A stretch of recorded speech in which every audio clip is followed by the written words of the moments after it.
Circle Swati here, the embodied Dharma coach.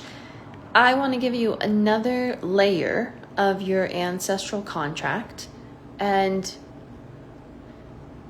insights for using your Jyotish chart in an embodied way to support you in clarifying your Dharmic work, and this includes your ancestral contract. So Rahu and Ketu are actually very important keys for understanding your soul work in this lifetime, your ancestral contract, if you are in fact a contract worker, and what your dharmic duty is in this body and in this life. So even though the whole chart and all the divisional charts and your Atmakaraka planet and all of these layers really express and expand the details of your dharmic path, we can actually just cut to the chase and see very simply with Rahu and Ketu what the dharmic duty is in this body and in this lifetime. Rahu and Ketu will tell you exactly what your ancestral work is in this body in this lifetime. Why? Because Rahu and Ketu are, of course, the shadow nodes. Rahu is the north node, Ketu the south node.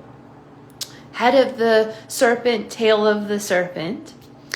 Rahu is pulling your soul in this very specific direction. Ketu is saying, cut attachments in this area of body and life.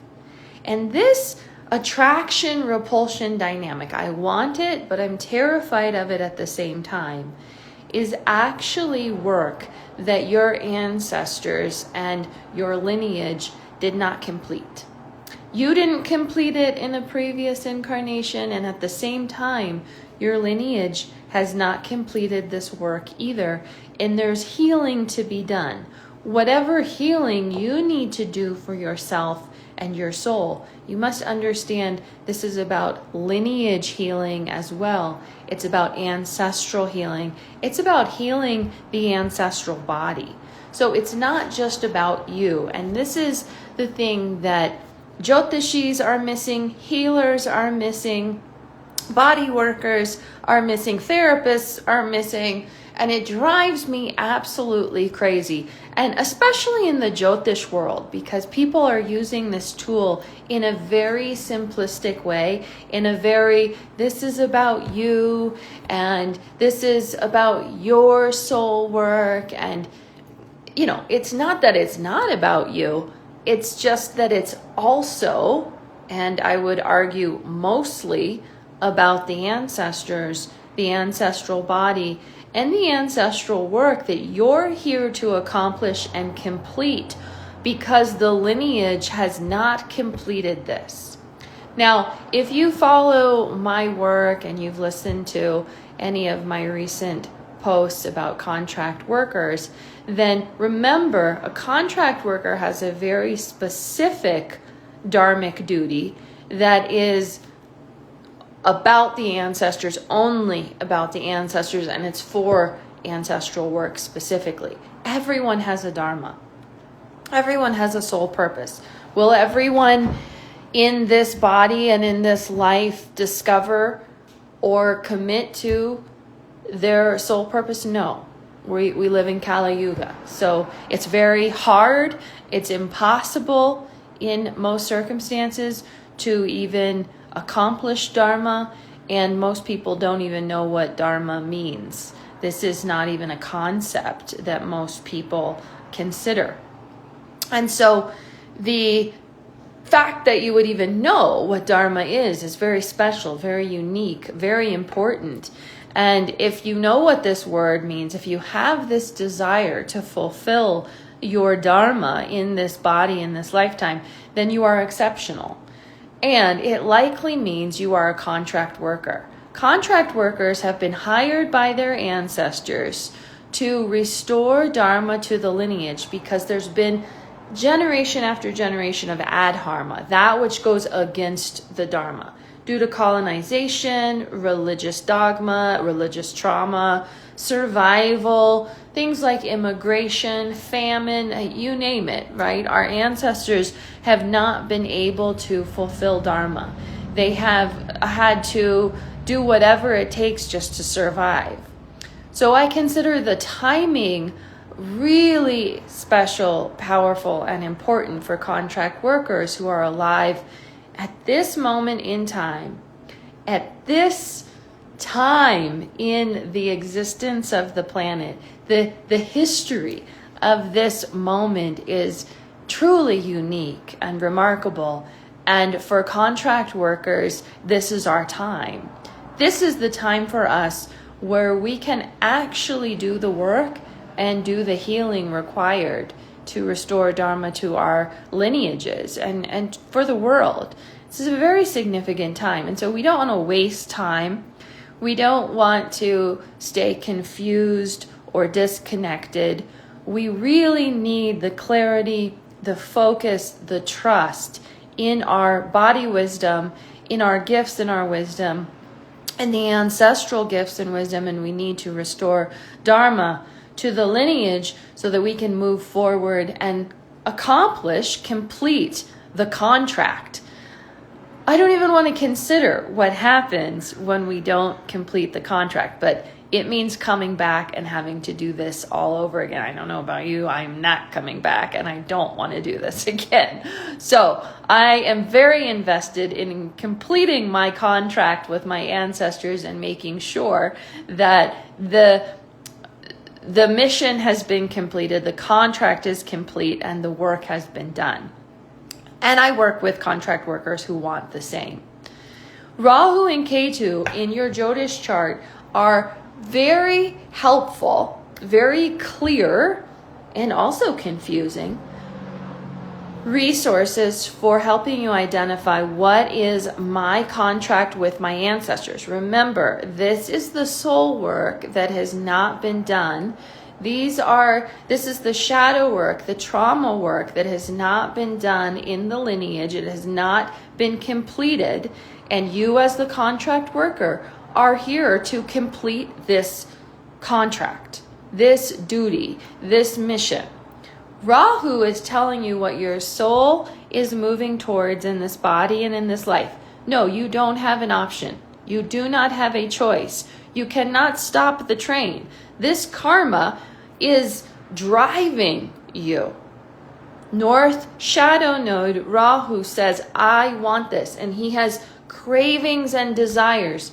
And this can be good. This is a positive thing. Rahu gets a really bad rap. And unfortunately, I don't think a lot of that is necessary or helpful. Because in fact, we wouldn't even be here in this body without Rahu. The desire to incarnate into a body is very rooted in the Rahu piece. So this North Shadow Node is compelling you to even live and to come here into this body and in this life to complete this contract. So Rahu tells you what that contract is. He tells you what the soul wants, what it has to do, what it must accomplish. So look at the placement of Rahu in your Jyotish chart. What house is he in? He's pulling you into this body part. And you're going to have challenges here as a result because he wants to get your attention. Pay attention to the house and the qualities of this house, the expression of this house. What part of life is this impacting for you? You must pay attention. And he's not going to let up his grip. He doesn't ever let up his grip. That's the whole point. He's gripping you, right, with the shadow. And he wants you to deepen and explore and awaken in this part of your body and your life. Why? Because your ancestors did not do this. This is the missing piece. And that's why it's challenging as well. There are struggles. Rahu is confusion. He's doubt. He's questions. He's uncertainty. He's wondering, he's lost. But that confusion is also, it's pointing the way for you to get curious and get solutions, get support, get guidance, and ultimately trust yourself and your body wisdom. So what part of the chart is Rahu living in?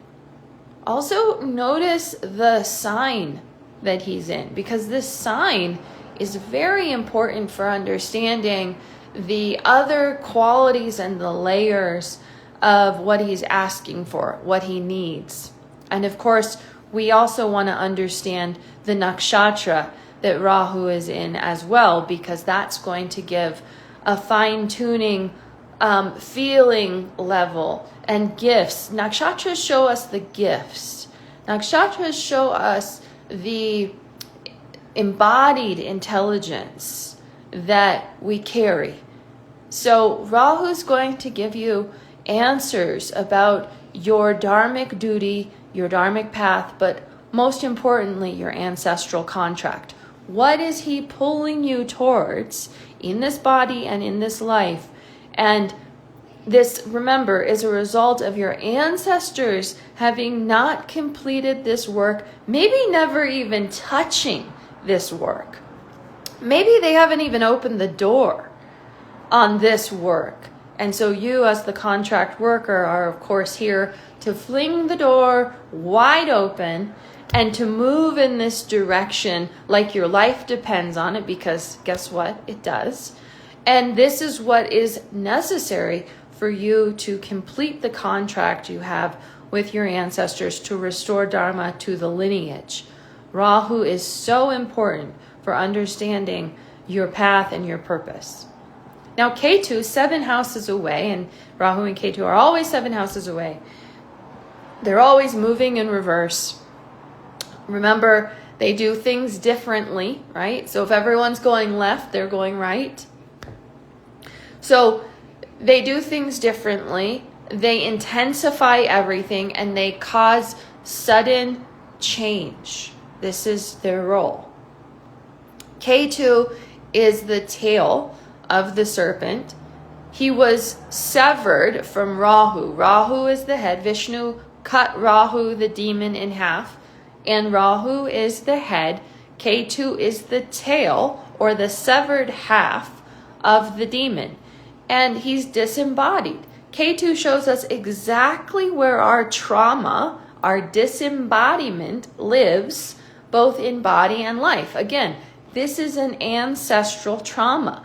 This is the piece of the embodiment journey that you must understand. If you are disconnected in this place of your body and your life, guess what? This is the exact place that you need to reconnect in order to find wholeness. Dharma is wholeness. Our body leads the way for Dharma. It's not in the head. It's not thoughts. It's not cerebral. If you don't know what nourishes you, if you can't feel nourishment in your body, you will never find Dharma. It's an embodiment practice, a feeling level. You must be able to connect with your body wisdom and your nourishment if you want Dharma and you want Dharmic clarity. You want to trust your Dharma, you better be able to listen to your body. So Ketu is very important for this embodiment, this listening, this reconnecting with your wholeness. Ketu in the Jyotish chart shows you exactly where you're disconnected, where there's trauma in the body and in the life, where you're severed. So often people feel numb, or maybe there's avoidance, disconnection. There's usually, fear in this area of body and life, and you need to ask the questions. Why? Why the fear? Remember, Rahu says, I want it. Ketu says, but I'm terrified of it at the same time. These two work very closely together. The shadow. This is your shadow work. I want it, but I'm terrified of it at the same time. Why might I be terrified of this? Ketu is where the trauma and the fear in the ancestral body is hiding. Ketu shows you where the lineage trauma is living in your body and in the ancestral body. We need to be able to understand this disconnection, this trauma, so that it can be healed. And it's through that healing, that wholeness, that reconnecting with this body part and this part of your life, that the wholeness emerges. So look at the Jyotish chart. Notice where Ketu lives, what body part is being impacted by Ketu. What's the body part associated with this house? Then notice the house. What's the symbology of the house itself? Is this the fourth house? Are you disconnected from heart, home, land, mother, lungs, rib case, the emotional body? You know, the meaning of the house is very important. And then, of course, the sign. What sign is Ketu in, and what nakshatra? The nakshatra is going to give us even more insights into the gifts, the wisdom that we're disconnected from. Now, here's the thing. Rahu and Ketu are also what I call sensitivity points. They're going to tell us in the body where we have heightened sensitivity. And they bring specific challenges with them on a body level. They can also bring gifts. So there's challenges and there's gifts. Often, Ketu will show us where there are incredible gifts, but if we are disconnected from our body and our body wisdom, we won't be able to access the gift. And that is another reason we must do our healing work, our trauma work, our shadow work, our grief work, our ancestral work, so that we can reconnect with these gifts in the body. If we move closer to the challenge, if we move closer to the pain, if we move closer to the fear, then what we'll find ultimately is gifts, wisdom, reconnection, wholeness. This is why understanding Rahu and Ketu is so important for your dharmic path, your ancestral contract, and being firm and clear in your dharmic duty. Then we can tune everything else out. We don't need to get distracted. Of course, Kali Yuga is full of distractions, and we need to stay connected to our dharmic duty, our ancestral contract, and not get distracted. It's very dangerous at this time to get distracted. If you know you're a contract worker, if you want dharmic clarity, if you want to know what your ancestral duty is so you can fulfill this contract and not have to do this again, I don't know about you, but I am not going to do this again, then come work with me. I just opened 5 spots in my Dharma Foundations process. This is a 3-month personal process with self-study resources. Those that work with me in Dharma Foundations have incredible results. Within 1 session, within 1 month, the results are phenomenal. And by 3 months, you are firm and clear in your dharmic duty. You know exactly what your purpose is, and you're building a relationship with your ancestors so that you can be connected, clear, and embodied. If you want to know more and if you're ready to get started, go ahead and comment Dharma below, and I'll share all the information with you about my Dharma Foundations process. I don't take very many clients at a time. I have 5 spots available right now, and I won't have more spots available in this personalized process until the end of the year. So if you can hear what I'm saying and you know that you're a contract worker, comment Dharma below and let's get you started. All right, everyone, I hope that you learned something with this Rahu and Ketu wisdom and your Jyotish chart, and I look forward to seeing you in session. Be well.